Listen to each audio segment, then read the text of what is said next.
Rent Control Act of 2009 RA 9653. What landlords and tenants need to know. Part 2. Advances and deposits. Stipulation on deposits and advances has also been included in the Rent Control Act of 2009, which further states that a lessor cannot demand from the tenant more than 1 month advance rent and more than 2 months deposit.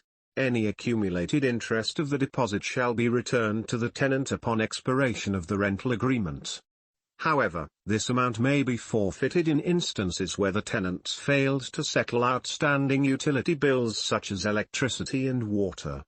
This amount may also be forfeited and used to pay for damages done by the tenant to the property. Subleasing guidelines. The Act also addresses issues on subleasing. It provides that a tenant is not permitted to sublease the unit without a prior written consent from the landlord. Doing such may be used as reasonable ground to evict the tenant from the rented unit. Grounds, reasons for eviction. Aside from subleasing without the owner's consent, other valid reasons for eviction are as follows. If the tenant fails to pay the required monthly rent for a total 3 months. In cases where the landlord refuses to accept the payment, the tenant may deposit the payment by way of consignation to the appropriate court, on with the city treasurer, the local barangay chairman, or deposit the amount to the landlord's bank account within 1 month after the landlord's refusal. The tenant should also deposit the rent within 10 days of every current month afterward. If the owner, lessor or his immediate family members have a legitimate need to use the unit. However, the following conditions also apply, provided the rent for a definite period has expired, i.e. 1 month, if the rent is collected monthly, or 3 months, if the rent is collected quarterly, etc., provided the owner has given the tenant 3 months advance notice. This should give the tenant enough time to look for another place. The owner is not allowed to lease the unit to any third party for at least 1 year. Expiration of the lease, rental contract.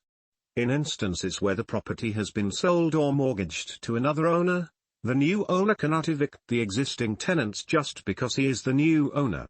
The new owner still has to follow the above provision on evictions.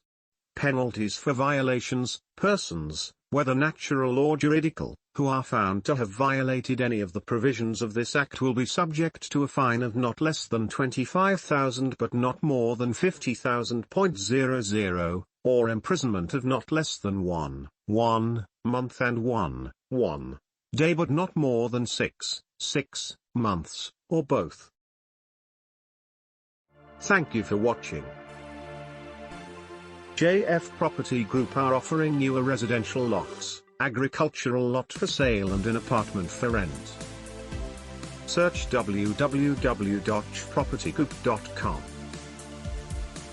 Contact us for more information.